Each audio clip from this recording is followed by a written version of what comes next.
and researched with Isaac Darlington. So you would think that when you start to work, you get formal employment. All of your hustle, all of your struggle just disappears, right? You think that everything changes. You know, you're going to have the money. All of the expectations that you had growing up, the expectations you had while you were at high school, while you were in high school, you know, so finally you're done with all that. You finally got a job. So you're thinking, now I am ready for the world. You know, all my bills are going to be paid. Nobody can tell me nothing. Everything has officially changed. But boy, do I have news for you. I don't know if it's just how it is here in Africa, because it's not just Uganda. I think it's a general issue with African countries. You finish your hustle of school and then you move into a new level, right? They say for every finish line is the beginning of a new race. Sindio? So you're done with school, you're done with campus, you're done with all of these things, and then you start the hustle of work. You're thinking, yeah, this is it. This is the moment we've all been waiting for, ladies and gentlemen. Let the games begin. I cannot tell you how. Okay, so I have had a lot of conversations with people in the work circle, people that, you know, and what they'll tell you is this. They'll say, no matter how hard I work, I don't seem to have money. Yes, but I cannot account properly how my money comes and goes. Because most of the cash that you'll get will be done within the bills. You know, you have this bill, you have rent, you have what. Before you know it, money is done. You're back to zero. Someone once said that you can never be rich off just a job, you know, off just one job salary. But again, it's hard to start business without salary. And then they will tell you there is unemployment. And then they will tell you 60% or 70% of startups fail within the first 3 years. And you're sitting there thinking, so which is which? How am I supposed to survive as a person who has been born into this world, as a person who has spent my parents' money? I've been through school, I've been through, you know, we've been through internship, now we're here at work. You say, you're telling us there is no kajobo, there is no money, there is no, you know, that kind of thing. My experience with the employment sector is the very same. But I think perception changes a number of things. How you perceive things is very important. Yeah. So my perception is this. You do not get the money you really expect after school, sorry.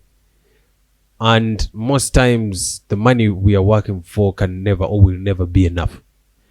It does not matter what level in government you start to work at.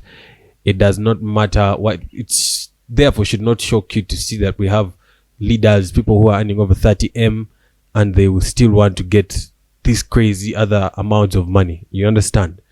It should not shock you. It really should not. Because these are guys, you're sitting there thinking, right now you're earning 300,000 and you're saying, if I was earning 30 million really, what else would I need in this world per month? And then you start earning the 30 million and say, you know what? This money is not enough. So my experience with that world is, with the employment sector, is akasente kamala. Plain and simple. And no amount of money is enough. It makes things a bit easier though when you're doing something you love, and when you're flexible enough to say, or rather to put your hands in different places, to put your nets in different places, just to try and, you know, do this, do that, because you never really know. And the other truth is, yes, you cannot survive on just one thing. That is if you're looking to survive anyway. It's important to be, I think the word is versatile, to be able to do more than one thing. Even the people who employ us, they will look and say, so what else can you do apart from this? You know, what else can you do? That's why I will continue advocating for skilling, having some other things that you can do apart from what has been taught to you, apart from the obvious stuff that we go through, because you and like a million other people can do the same thing. What makes you different? The passion that you have for the job. Number two, your ability to go an extra mile, to do something a bit different. Number three, accepting that these things, these jobs, these things that we're doing, they are not everything. They're not our source. It's not the survive. We actually, if you only have that survival mentality, chances are you'll just survive, but you'll never really thrive. So just recognizing that job will never be enough.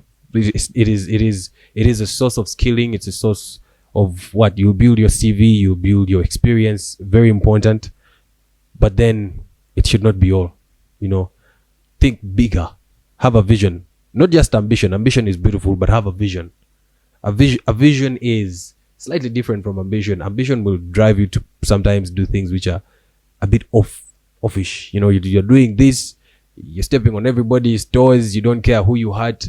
Wekastofuna, your survival. Kastofuna sintezo, that's all. But a vision will kind of tame you, as you work out a couple of things, you have that control when to do things, how, why am I here, how long am I here, that kind of thing is very important for you as you get into the employment sector. But I will share my experience, my employment experience a little bit later in other episodes to come. But for now, Isaac Darlington in Unresearched. Peace. Unresearched with Isaac Darlington.